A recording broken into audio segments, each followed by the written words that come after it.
This plane was so violent, it gave ground crews severe nausea and seizures, and if you got too close, it could literally send you flying.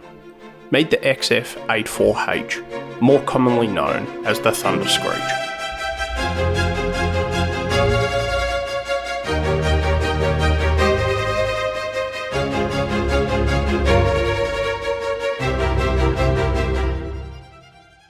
The early 1950s were a pretty weird time for aviation. Turbine engines were all the rage, but the Navy wanted an aircraft that could take off from an aircraft carrier without the assistance of a catapult, but still be fast enough to keep up with jets. So Republic Aviation came up with the idea of a fighter that combined the speed of a turbine engine with the lower fuel consumption and longer range of a turboprop. The result was the Thunderscreech. It was derived from one of Republic's other fighters, the XF-84H, reusing the fuselage, but pretty much everything else about it was different. The J65 turbojet engine was ditched and replaced with Allison's problematic T40 turboprop. This engine was basically the aviation equivalent of eating uncooked pasta. It made a lot of power, around 5,800 horsepower, but it would shit the bed every other day it was used. And this wasn't exclusive to the Thunderscreech. Plenty of other aircraft using the T40 suffered from the same problems. It was so unreliable that engineers were forced to develop something that's now commonplace in aircraft, the retractable ram air turbine, which was honestly about the only good thing to come out of this plane. The turbines also didn't have a throttle, it just ran at full power constantly. Instead, thrust was controlled by changing the propeller's pitch.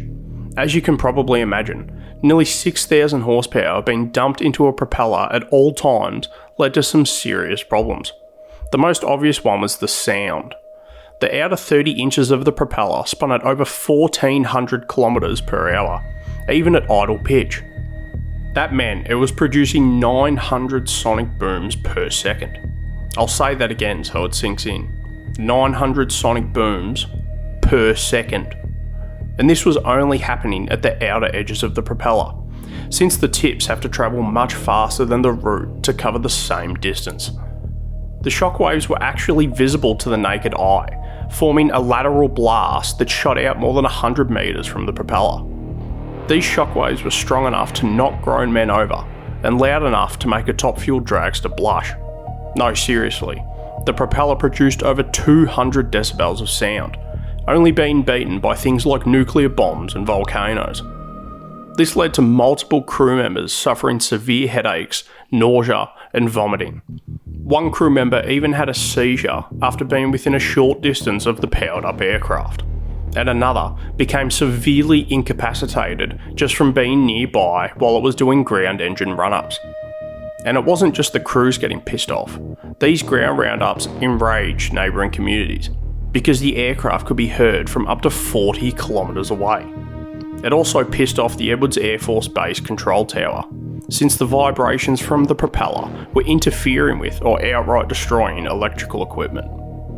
What's even wilder is that this propeller was only spinning at 2,100 RPM. Before the project was terminated, there were plans to change the gear ratio and push it to 3,000 RPM. What the fuck were they thinking? The aircraft was never in development long enough to receive any armament, but honestly, it probably wouldn't have needed it.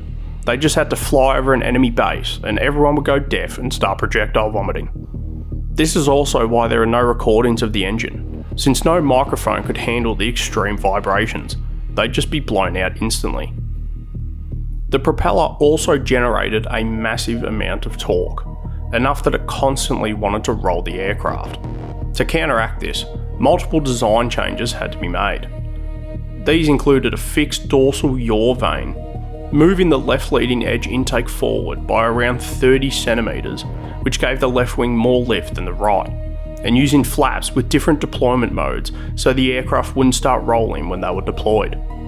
Besides the noise, the Thunderscreech was absolutely riddled with problems, and despite being designed for speed, it really didn't like going fast. One test pilot explained that it never exceeded 450 knots, because at that speed, the aircraft would start to snake.